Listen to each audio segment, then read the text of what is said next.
CPWA में जो सबसे मेन इंपॉर्टेंट और सेंट्रल चैप्टर है वो होता है वर्क्स अकाउंट्स, और सबसे बड़ा चैप्टर भी यही है। अभी तक हम पढ़ चुके हैं system of accounts, appropriation, cash, store, transfer entries और रेवेन्यू रिसिप्ट्स के बारे में, मतलब वो सब कुछ जो हमें वर्क्स अकाउंट्स पढ़ने से पहले जानना चाहिए। तो आइए शुरू करते हैं वर्क्स अकाउंट्स।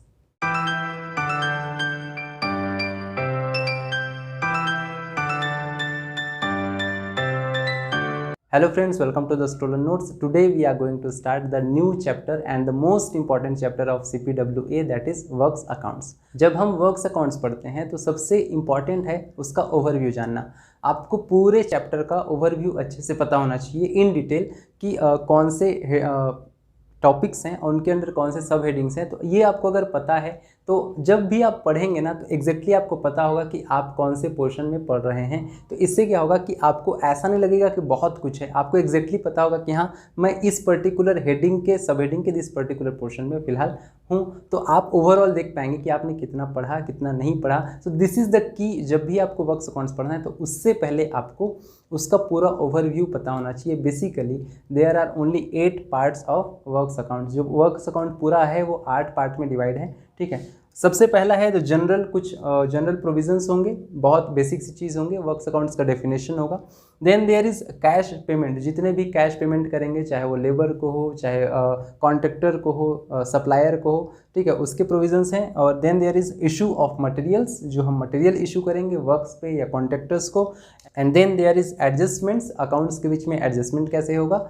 इसके बाद अब आते हैं हम अकाउंट्स पे। एक्चुअली जो बुक्स होंगे या जो अकाउंट्स रखे जाते हैं बेसिकली 3 हैं, एक है वर्क एब्स्ट्रैक्ट, दूसरा है रजिस्टर ऑफ वर्क्स और तीसरा है contractors ledger. Actually works accounts ये तीनों हैं, ठीक है, इन तीनों को ही हम कहते हैं वर्क्स अकाउंट्स। और उसके बाद लास्ट में है सन्ड्री रूलिंग्स, मतलब कुछ मिसेलेनियस प्रोसीजर्स हैं, कुछ प्रोविजंस हैं। तो आइए स्टार्ट करते हैं विद जनरल पार्ट। सबसे पहले ये जानेंगे कि वर्क्स अकाउंट्स होता क्या है। किसी भी वर्क में जो एक्सपेंडिचर होता है बेसिकली उसके 2 पार्ट होते हैं, जो चार्जेस होते हैं उसके 2 पार्ट होते हैं, एक होता है कैश और दूसरा होता है स्टॉक चार्जेस। कैश और स्टॉक चार्जेस दोनों ही हम कवर कर चुके हैं कैश और स्टोर चैप्टर्स में। अब होता क्या है कि जो मेन एक्सपेंडिचर होता है किसी भी वर्क में उसके अलावा भी बहुत सारे एक्सपेंडिचर होते हैं। जैसे दूसरे डिपार्टमेंट या डिवीजन ने हमारा काम किया हमारे बिहाफ में, तो उनको हमें जो पेमेंट करना है उस वर्क के लिए, तो वहाँ हो सकता है हमें जो उनका जनरल जो अदर चार्जेस हैं, ऑफिस रनिंग चार्जेस हुआ तो उसका 1% भी वो लोग हमसे लेंगे, या फिर सप्लाई का हुआ, मटेरियल सप्लाई का, या फिर सर्विसेज का। तो इन सब के लिए भी बहुत अलग अलग चार्जेस होते हैं। बेसिकली वर्क्स अकाउंट्स में 2 तरह के अकाउंट्स हम देखेंगे, एक तो इंडिविजुअल वर्क का अकाउंट बनता है और दूसरा इंडिविजुअल सप्लायर या फिर कॉन्ट्रैक्टर का अकाउंट बनता है, और इन सब को मिला के हम कहते हैं वर्क्स अकाउंट्स। सो जो वर्क्स अकाउंट्स बनते हैं उनके लिए जो इनिशियल रिकॉर्ड्स होते हैं वो होते हैं, पहला होता है मस्टर रोल, जहाँ लेबर्स जो होते हैं हमारे उनकी लिस्टिंग होती है, उनका रिकॉर्ड होता है muster roll with casual labour roll, ठीक है। आगे हम इसको डिटेल में पढ़ेंगे। Next there is measurement book, जो भी वर्क होता है उसको मेज़र करके नोट किया जाता है मेजरमेंट बुक्स में, ये भी आगे डिटेल में पढ़ेंगे। And the third one is work charge establishment bills. हमारा जो रेगुलर स्टाफ है, हमारा जो रेगुलर एस्टेब्लिशमेंट है, उसके अलावा कुछ एस्टेब्लिशमेंट, कुछ स्टाफ हमारे पास ऐसे भी होते हैं जिनका एक्सपेंडिचर वर्क पे चार्ज होता है और उनको हम कहते हैं वर्क चार्ज एस्टेब्लिशमेंट। तो उनके जो पेमेंट के बिल्स होंगे वो, तो ये तीनों मिलके बनाते हैं इनिशियल रिकॉर्ड्स। इसके बाद कहा गया कि if labour on muster roll, जो भी लेबर मस्टर रोल में है वो जब वर्क करेगा तो उस वर्क को नोट किया जाता है इन मेजरमेंट बुक। जब भी कोई लेबर मस्टर रोल में है अगर, तो उसके जो वर्क होंगे उसको हम नोट करेंगे मेजरमेंट बुक में। इसके बाद है कि पेमेंट्स टू कॉन्ट्रैक्टर्स और others on the basis of measurement book, और मेजरमेंट बुक के बेसिस पे ही हम कॉन्ट्रैक्टर्स को या दूसरों को पेमेंट करते हैं। अब देखते हैं कि कौन कौन से एक्सपेंडिचर हैं जो वर्क पे चार्ज होते हैं और कौन से एक्सपेंडिचर हैं जो वर्क पे चार्ज नहीं होते हैं। तो सबसे पहले कहा गया कि general services like establishment etcetera not charge to work, ठीक है। जो भी जनरल चार्जेस होंगे, जैसे आपका एस्टैब्लिशमेंट है जो एडमिनिस्ट्रेशन है, या फिर आपकी ऑफिस रनिंग कॉस्ट है, उसका कोई भी % आपको वर्क पे चार्ज नहीं करना। आपको ये नहीं कहना कि ये सपोज 10 वर्क चल रहे हैं आपके अंडर में, तो ऑफिस रनिंग का चार्ज जो है उसको आपने 10 पार्ट करके एक एक पार्ट वर्क पे अलॉट कर दिया, ये आपको कभी भी नहीं करना है। जनरल एडमिनिस्ट्रेशन या जनरल स्टाफ या इस्टेब्लिशमेंट का चार्ज आपको कभी भी वर्क पे चार्ज नहीं करना है। लेकिन इसमें एक एक्सेप्शन है, ये तभी होगा unless done by other division और डिपार्टमेंट। अगर आपका वर्क किया है दूसरे डिवीज़न या डिपार्टमेंट ने और वो आपसे जब उस वर्क के लिए रिकवरी कर रहा है, आपसे पैसे मांग रहा है, और वो उसने क्या किया कि उसने तो आपके वर्क पे भी काम किया है, तो उसने जो अपना इस्टेब्लिशमेंट का चार्ज है, उसका ऑफिस रनिंग का चार्ज हुआ या उसका एडमिनिस्ट्रेशन का चार्ज है, उसका भी 1% उसने ऐड करके वर्क पे ऐड कर दिया है। तो अब क्या होगा कि अब ये जो एडमिनिस्ट्रेशन का चार्ज जो वो हमसे क्लेम कर रहा है उसको हम उस वर्क का एक्सपेंडिचर मानेंगे। लेकिन अगर हम अपना खुद का वर्क कर रहे हैं तब एडमिनिस्ट्रेशन चार्जेस को या एस्टेब्लिशमेंट चार्जेस को या जनरल सर्विसेज के चार्जेस को हम वर्क का एक्सपेंडिचर नहीं मानते। इसके बाद दो और कैटेगरीज हैं जो वर्क पे चार्ज होते हैं। पहला है स्पेशल टूल्स एंड प्लांट्स। अगर कोई स्पेशल टूल एंड प्लांट है जो स्पेसिफिक वर्क के लिए प्रोक्योर किया गया है, तो जब उस वर्क में उसको यूज़ किया जाएगा तो उसको उसी वर्क में चार्ज किया जाता है। लेकिन जो जनरल टूल्स एंड प्लांट्स होते हैं उसको किसी भी वर्क में चार्ज नहीं किया जाता। और उसका जो दूसरा कैटेगरी है जो वर्क में चार्ज किया जाना है, that is special establishment for land acquisition. Land acquisition के लिए अगर आपने स्पेशल स्टाफ रखा हुआ है, स्पेशल इस्टेब्लिशमेंट रखा हुआ है, तो जिस वर्क के लिए आपको लैंड एक्विजिशन करना है, जिस वर्क के लिए आपको ज़मीन चाहिए, तो उस वर्क में उस लैंड एक्विजिशन के लिए जो स्टाफ रखा हुआ है या जो इस्टेब्लिशमेंट है आपका, उसका पूरा चार्ज उस कंसर्न्ड वर्क में चार्ज किया जाएगा। लास्ट पॉइंट है यहाँ पे lump sum recovered for establishment charges not in works accounts. यहाँ हमने ये पढ़ा कि मान लीजिए दूसरे डिवीज़न ने हमारा काम किया और वो हमसे एस्टेब्लिशमेंट चार्जेस की रिकवरी करता है, तो उसको हम वर्क का चार्ज मानेंगे। लेकिन अगर हमने किसी और के बिहाफ में काम किया तो हम भी उससे एस्टेब्लिशमेंट के चार्ज रिकवरी करेंगे वहाँ से, ठीक है। तो अब जो हम उससे रिकवरी कर रहे हैं एस्टेब्लिशमेंट के बिहाफ में, उस चार्ज को हम वर्क के अकाउंट में उस चार्ज को इंक्लूड नहीं किया जा सकता। Next is cash payment. Cash payment में सबसे पहले है introductory part, then there is a payment to labourers, payment to suppliers और contractors, payment to work charge establishment. तो आज की वीडियो में हम कवर करेंगे the introductory part and payment to labourers. So let us start with the introductory part. Cash payment में सबसे पहले है कि हम कैश पेमेंट करते किसको हैं। बेसिकली हम कैश पेमेंट करते हैं टू कॉन्ट्रैक्टर्स और सप्लायर्स एंड टू लेबरर्स और वर्क चार्ज एस्टेब्लिशमेंट। तो इतने लोगों को हमको कैश पेमेंट करना होता है। इसमें ये कहा गया कि if material purchased on credit, अगर क्रेडिट में मटेरियल परचेज किया गया, उधार में मटेरियल परचेज किया गया, and not paid in the same month, और उसका पेमेंट सेम मंथ में उसी महीने में नहीं किया गया, then it is a credit to material purchase settlement suspense account 129 under 8658 suspense account. So major head है 8658 सस्पेंस अकाउंट, उसके अंडर में माइनर हेड है 129 material purchase settlement suspense account. इस अकाउंट में इसको क्रेडिट किया जाता है। नाउ मैं थोड़ा सा क्लैरिफाई करूँ फिर से, क्योंकि आप लोग के क्वेश्चंस आए हैं, क्वेरीज आई हैं, इसको क्लैरिफाई करने के लिए क्रेडिट और डेबिट का।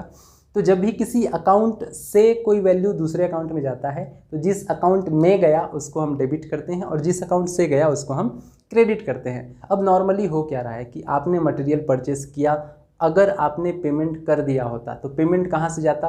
कैश अकाउंट से। तो कैश अकाउंट को हम क्रेडिट कर देते, लेकिन कैश अकाउंट को अभी हम क्रेडिट नहीं कर सकते क्योंकि कैश अकाउंट से अमाउंट गया ही नहीं है। तो अब हम क्या करेंगे, अब हम इसको क्रेडिट करेंगे किसी सस्पेंस हेड में, और सस्पेंस हेड का नाम होता है material purchase settlement suspense accounts. तो ये इसलिए इसको हम यहाँ पे क्रेडिट कर देते हैं, और जब उसका एक्चुअल पेमेंट होगा तब इसको हम क्लियर करेंगे और उसको कैश अकाउंट में क्रेडिट करेंगे। इसके बाद आते हैं कि initial accounts and vouchers should contain, जो भी पेमेंट से रिलेटेड इनिशियल अकाउंट्स होंगे या वाउचर्स होंगे उसमें क्या क्या लिखा होना चाहिए। Full name of work, name of component if any, मतलब जो वर्क है उसका नाम तो लिखा ही रहेगा। अगर वर्क का कोई कंपोनेंट है और उसका अलग अकाउंट बन रहा है तो उसका वर्क का कंपोनेंट का भी नाम लिखा होगा कि इस वर्क का इस पर्टिकुलर कंपोनेंट के लिए ये पेमेंट किया गया है। And the last thing is charges recoverable if any and from हुम, और ये भी लिखा होना चाहिए अगर हमें कोई चार्ज रिकवर करना है। मान लीजिए हमने 5000 पेमेंट कर रहे हैं और इस 5000 जो हम पे कर रहे हैं किसी को, उसमें से कुछ अमाउंट हमको कहीं से रिकवर करना है, तो किससे रिकवर करना है और कितना रिकवर करना है ये भी उस वाउचर्स में या इनिशियल अकाउंट में लिखा होना चाहिए। The last point here is no expenditure on behalf of contractor. Contractor के बिहाफ में हमको मतलब डिवीज़न को कोई भी पेमेंट नहीं करना है। लेकिन अगर ऐसा किया जाता है, अगर कॉम्पिटेंट अथॉरिटी ने कह दिया आपको कि कर दो पेमेंट, आप कर भी देते हैं, but if so then no concession, लेकिन तब उसको कोई भी कंसेशन नहीं मिलना चाहिए। मतलब उसको रिकवरी वैसे ही मानी जाएगी जैसे कि उसी ने पेमेंट किया हो, उसको कोई भी कंसेशन इसके लिए नहीं देना है। वो सारे रूल्स लगेंगे जो तब लगते जब वो खुद पेमेंट करता। तो ये कंप्लीट होता है the general introduction of cash payments. इसके बाद हम आते हैं payment to labourers. Cash payments to labourers में सबसे पहले है कि हम डे लेबरर्स किसको बोलेंगे, तो वो सारे लोग जो डिपार्टमेंटली इंगेज्ड किए जाएंगे किसी वर्क में other than the regular staff of the division and work charge establishment. Regular staff को छोड़ दीजिए, वर्क चार्ज एस्टेब्लिशमेंट को छोड़ दीजिए, इनके अलावा जितने भी लोग डिपार्टमेंटली लगाए गए हैं, इंगेज किए गए हैं किसी वर्क पे, उनको हम कहते हैं लेबरर्स। और उनके लिए ये सारे प्रोविजंस अभी जो पढ़ेंगे वो एप्लीकेबल होंगे। इसमें कहा गया कि payment to labourers is charge to work and is in muster roll form 21। CPWA form number 21 is muster roll, जिसमें जो डे लेबरर्स हैं उनकी एंट्री होती है और उसी के बेसिस पे उनका पेमेंट किया जाता है। अब है क्या कि ये जो चार्ज है, जो मस्टर रोल में जितने भी लेबरर्स हैं उनका जो चार्ज है वो अल्टीमेटली चार्ज किया जाता है उस वर्क पे जिस वर्क पे वो लोग काम कर रहे हैं। इसके बाद है कि डेली लेबर रिपोर्ट होता है जो बनता है फॉर्म नंबर 30 में। CPWA फॉर्म नंबर 30 इस डेली लेबर रिपोर्ट, ये बनेगा डेली, इसको भेजा जाने हैं DO या SDO को। इसमें एक्चुअली क्या होता है कि किसी पर्टिकुलर डे में आपके पास कितने लोग इंगेज किए गए हैं उस पर्टिकुलर वर्क पे, तो हर मस्टर रोल का एक डेली लेबर रिपोर्ट बनेगा। Form number 21 is muster roll, form number 30 is daily labour report, और ये डेली लेबर रिपोर्ट डेली भेजा जाएगा SDO को या फिर DO को जिसके अंडर में वो काम हो रहा है। लेकिन not required for less than 15 persons. अगर आपके मस्टर रोल्स में 15 लोग से कम है तो आपको डेली लेबर रिपोर्ट भेजने की ज़रूरत नहीं है। इसमें एक चीज़ और है कि हम डेली लेबर रिपोर्ट तो रोज़ भेज रहे हैं, और जब मस्टर रोल हम लास्ट में भेजेंगे जिस पीरियड का पेमेंट करना है, तो उस पीरियड के एंड में जब हम उसको भेजते हैं SDO या DO के पास, तो वो जो डेली लेबर रिपोर्ट हमने भेजा था और जो मस्टर रोल है उसको वहाँ मैच करके देखा जाता है कि दोनों में कोई डिस्क्रिपेंसी है या नहीं है। इसके बाद है फॉर वन वर्क वन और मोर मस्टर रोल। मान लीजिए एक ही वर्क पे बहुत सारे लोग लगाए गए हैं, बहुत सारे लेबर लगाए गए हैं, तो उनके लिए एक मस्टर रोल बन सकता है या तो एक से ज़्यादा भी मस्टर रोल बन सकता है। लेकिन किसी भी केस में no duplicate should be made of a muster roll. Muster roll का कोई भी डुप्लीकेट नहीं बनेगा, मतलब मस्टर रोल की 2 कॉपीज़ आपको नहीं बनानी है। इसके बाद है permissible to open one muster roll for many small works. मान लीजिए आपके पास ऐसे लेबर्स हैं जो बहुत सारे छोटे छोटे वर्क्स में काम कर रहे हैं, तो उन सब के लिए आप एक मस्टर रोल ओपन कर सकते हो, एक मस्टर रोल में सबके लिए पेमेंट कर सकते हो। लेकिन इसमें आपको एक चीज़ ध्यान देना है, unpaid wages to largest work. मान लीजिए आपने उनको पेमेंट किया, जैसे 4 छोटे छोटे वर्क्स हैं उसमें लेबर्स काम कर रहे हैं और उन सब के लिए एक ही मस्टर रोल आपने बनाया हुआ है। अब जो पेमेंट बाकी रह गए, जो अनपेड वेजेस बाकी रह गए, तो अकाउंट को क्लियर करने के हिसाब से कि आपको इजी हो अकाउंट क्लियर करने के लिए, इसलिए क्या करेंगे हम कि जो अनपेड वेजेस रह गए, तो अल्टीमेटली तो चार्ज होना है वर्क पे ही, तो जो अनपेड वेजेस रह गए तो इसका मतलब अब सारे वर्क के अकाउंट क्लियर नहीं होंगे क्योंकि सबके अनपेड वेजेस बाकी हैं। तो हम कोशिश करेंगे कि जो लार्जेस्ट वर्क है, उन 4 में से जो लार्जेस्ट वर्क है, हम अगर सेटल कर पाएँ तो ऐसे सेटल कर देंगे कि ये जो अनपेड वेजेस बाकी हैं वो केवल उसी एक वर्क के हैं, बाकी तीनों वर्क का पेमेंट हो चुका है। अगर पॉसिबल है तो हम ऐसा इसको सेटल कर देंगे सो दैट केवल एक ही वर्क का जो सेटलमेंट हो बाकी रहे, बाकी अकाउंट्स को हम, बाकी वर्क्स के अकाउंट्स को हम सेटल कर दें। इसके बाद लास्ट में इसमें कहा गया कि लेबरर्स में be paid once more than once in a month. Labourers को एक महीने में एक से ज़्यादा बार पेमेंट किया जा सकता है और हर पेमेंट का अलग अलग मस्टर रोल बनेगा। मान लीजिए एक महीने में आप चाहें 4 बार पेमेंट कर सकते हैं। शुरू के एक हफ्ते में आपने पेमेंट कर दिया, 5 दिन बाद फिर पेमेंट कर दिया, 10 दिन बाद फिर पेमेंट कर दिया, लेकिन जितने दिन का भी आप पेमेंट कर रहे हैं उसके लिए आपको अलग से मस्टर रोल बनाना पड़ेगा। एक मस्टर रोल आपने बनाया, उसका पेमेंट हो गया, उसके बाद आपको दूसरा मस्टर रोल बनाना है। इसके बाद यह है कि मस्टर रोल में 2 पार्ट होते हैं। पार्ट 1 में होता है 3 चीज़ नोट किया जाता है। First is the attendance, then the absentees and the fines etcetera. मतलब अटेंडेंस नोट करेंगे, कौन कौन एब्सेंट है वो नोट करेंगे, और एब्सेंट रहने के कारण अगर उन पे कुछ फाइन या कोई पेनल्टी लग रही है तो उसको भी आप नोट कर देंगे। ठीक है, ये होगा, आपको डेली नोट करना है। और what is the purpose to note this, इसको नोट करने का पर्पस क्या है, तो ये नोट किया जाता है so that the calculation of correct wages, जो वेजेस कैलकुलेट करना है वो हमको करेक्ट कैलकुलेट कर सकें कि कौन सा व्यक्ति कब आया था या कब वर्क पे था, कब वर्क पे नहीं था। दूसरा है डिफ़िकल्ट टू टेम्पर। इसका एक फ़ायदा ये है कि आपने एक बार एंट्री कर दी तो उसको मैनिपुलेशन करना मुश्किल हो जाएगा। मतलब आपने कोई एब्सेंट है तो बाद में कोई उसको जाके प्रेजेंट ना कर दे, इसलिए आप उसको डेली नोट कर देंगे, तो इससे क्या होगा कि उसको टेम्पर करना मुश्किल हो जाएगा। और तीसरा है for correct classification to work और सब वर्क, और इससे ये भी हो जाएगा कि करेक्ट क्लासिफिकेशन हो जाएगा कि मान लीजिए उन्होंने 20 दिन काम किया तो उन्होंने कब कौन से वर्क पे काम हो रहा था या तो आपको पता ही होगा, तो फिर जिस दिन काम हो रहा था जिस वर्क पे उस दिन कौन कौन आए थे तो आपको करेक्ट क्लासिफिकेशन पता होगा कि उस दिन का जो एक्सपेंडिचर है वो किस वर्क पे चार्ज करना है। Next is payment as soon as closed, मतलब जैसे ही मस्टर रोल क्लोज किया जाएगा उसका पेमेंट जितनी जल्दी हो सके किया जाना चाहिए। और उसके बाद होगा acknowledgement by highest rank officer available. जो भी हाईएस्ट रैंक का ऑफिसर अवेलेबल है वो एक्नॉलेजमेंट करेगा, टोटल पेमेंट जितना कर रहा है वो, ठीक है, उसको नोट करेगा at the foot of the muster roll. Muster roll के लास्ट में वो नोट करेगा कि वो टोटल कितना पेमेंट उस दिन का, मतलब सारे जैसे सपोज 20 लोगों का पेमेंट कर रहा है तो उतने लोगों को टोटल कितना पेमेंट वो कर रहा है, ठीक है, उसका वो एक्नॉलेजमेंट लिखेगा मस्टर रोल के फुट में। नेक्स्ट इज अनपेड वेजेस, मतलब जिसको रिसीव करना था, जो लेबर है उसको रिसीव करना था अपना वेज लेकिन वो अवेलेबल नहीं था, तो उसको हम नोट कर देते हैं रजिस्टर ऑफ अनपेड वेजेस में, which is in form number 21A। CPWA form number 21A is register of unpaid wages.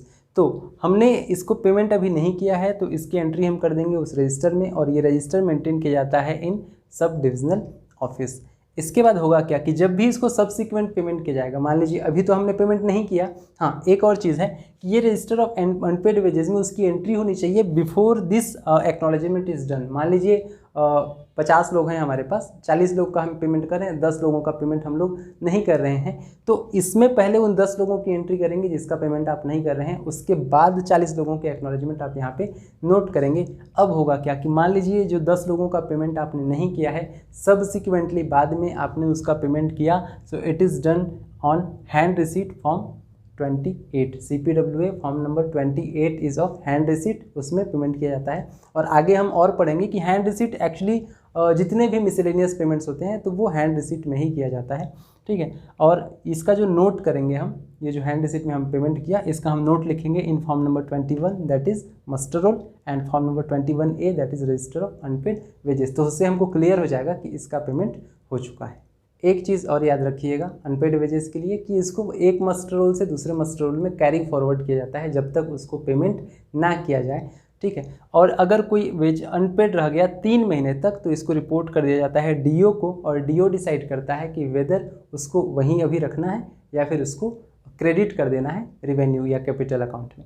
इसके बाद इसमें है part 2 of muster roll. Part 2 of muster roll में नोट किया जाता है आइदर प्रोग्रेस और ऑफ वर्क और अ सर्टिफिकेट, या तो प्रोग्रेस ऑफ वर्क लिखा जाएगा जो उन लोगों ने किया जिनका नाम मस्टर रोल में है, या फिर एक सर्टिफिकेट। अब प्रोग्रेस ऑफ वर्क तब लिखेंगे जब ऐसा वर्क हो रहा है जिसको मेजरमेंट किया जाना है, मतलब ऐसा कोई वर्क है जिसका मेजरमेंट करने के बाद उस वर्क का पेमेंट होना है, तब हमको प्रोग्रेस ऑफ वर्क लिखना है कि कितना वर्क हुआ है। डिटेल मेजरमेंट वहाँ नहीं होता, केवल एक progress, general progress of work लिखा जाता है। और अगर ऐसा वर्क है जिसका मेजरमेंट नहीं करना बाद में, तो केवल एक सर्टिफिकेट लिख देना है कि ये काम हुआ है।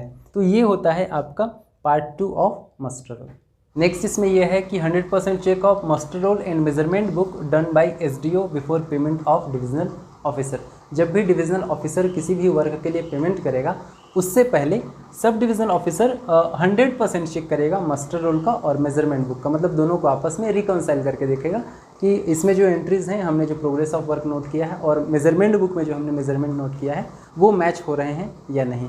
इसके बाद in exceptional cases of emergency labourers are employed casually. Emergency cases में हम कैजुअली इंगेज कर लेते हैं लेबरर्स को, और उनकी एंट्री फिर होती है casual labour roll form number 22। अब इसमें होता क्या है कि नेम नॉट रिक्वायर्ड, जैसे मस्टर रोल में नाम होता था कि कौन कौन प्रेजेंट हैं कौन एब्सेंट है, इसमें ऐसा नहीं होता है, इसमें केवल नंबर ऑफ पीपल प्रेजेंट या एब्सेंट दिखाया जाता है। और दूसरी बात इसमें है कि पेमेंट बाय गेजेटेड ऑफिसर, जब भी कैजुअल लेबर रोल का पेमेंट होगा तो एक गेजेटेड ऑफिसर के द्वारा ही किया जाएगा। इसके बाद है कि for work done on requisition, अगर हमने रिक्विजिशन पे कोई काम किया, मतलब किसी ने हमसे रिक्विजिशन दिया कि ये वर्क करना है और हमने उनके लिए वो वर्क किया, तो उस केस में form number 21 muster roll use नहीं किया जाता। उस टाइम जो लेबर्स हैं उनकी एंट्री की जाएगी फॉर्म नंबर 32 में, CPWA फॉर्म नंबर 32 में उनकी एंट्री की जाती है, तब जब हम रिक्विजिशन पे कोई काम करेंगे।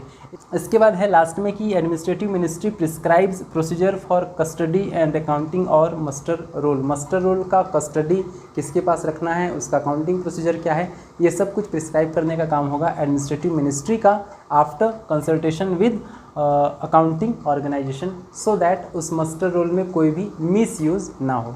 पेमेंट टू लेबरर्स में अभी तक हमने जो पढ़ा वो उन लेबरर्स के लिए था जिनको डिपार्टमेंटली एम्प्लॉय किया गया था। अब देखते हैं कि अगर लेबरर्स इंगेज थ्रू कॉन्ट्रैक्टर्स, अगर कॉन्ट्रैक्टर्स के थ्रू लेबरर्स इंगेज हैं तो उनका पेमेंट का प्रोसीजर क्या होगा।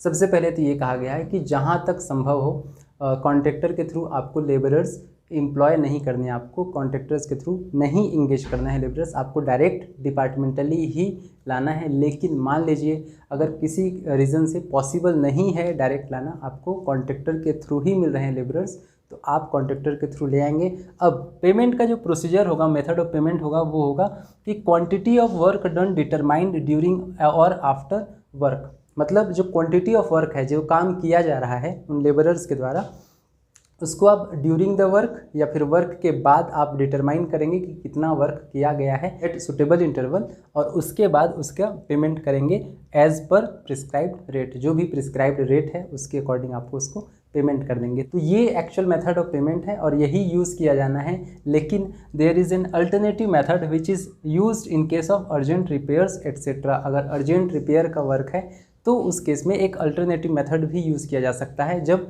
ये मेथड यूज़ करना पॉसिबल ना हो। इस मेथड में क्या होगा कि day by day payment on basis of labourers present. किसी भी दिन जितने लेबरर्स प्रेजेंट हैं उस कॉन्ट्रैक्टर के थ्रू, उसके बेसिस पे हम उसको पेमेंट कर देंगे, ठीक है। और अब क्या होगा कि हिज प्रॉफिट इंक्लूडेड और सेपरेटली, उसका जो प्रॉफिट है या तो उसी में इंक्लूड होगा या फिर अलग से होगा, हम पूरा डिसाइड कर लेंगे, ठीक। और हम डे बाय डे जितने लोग प्रेजेंट हैं उसके बेसिस पे हम उसको पेमेंट कर देंगे। इसके बाद है daily report by work incharge to SDO। अगर ये मेथड यूज़ करते हैं, ये अल्टरनेटिव मेथड यूज़ किया जा रहा है, इसका मतलब जो क्वांटिटी ऑफ वर्क है उसको डिटरमाइन किए बिना ही हम लोग केवल जितने लोग आए उसके बेसिस पे पेमेंट करें कॉन्ट्रैक्टर को, तो वर्क इंचार्ज एक डेली रिपोर्ट बनाएगा प्रोग्रेस ऑफ वर्क का और उसको सेंड करेगा SDO को। और जब भी इस तरह से हम पेमेंट करेंगे लेबरर्स के थ्रू, तो उस केस में ना तो मस्टर रोल बनेगा और ना ही मेजरमेंट बुक में इस वर्क की एंट्री होगी।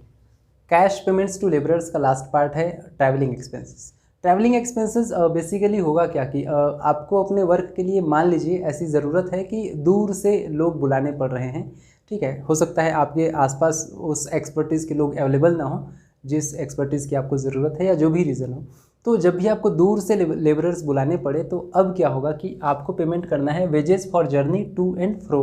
मतलब वो इंसान अपनी जगह से आपके वर्क तक आएगा और वापस जाएगा, तो इसमें जो उसको टाइम लगता है इसके वेजेस भी उसको पेमेंट किया जाना है। लेकिन कंडीशन है प्रॉपर डिस्पैच का। प्रॉपर डिस्पैच का मतलब क्या होगा कि पहली बात तो वो ये कि शॉर्टेस्ट रूट पॉसिबल जो है उससे वो आए, जानबूझ के किसी लंबे रास्ते से ना आए। और दूसरा उसका जो मोड ऑफ ट्रैवलिंग है, किस माध्यम से आ रहा है, किस व्हीकल से आ रहा है, वो भी इंपॉर्टेंट है, सो दैट कोई जानबूझ के डिले ना कर दे कि फ्री का हमको ज़्यादा दिन का वेजेस मिल जाएगा।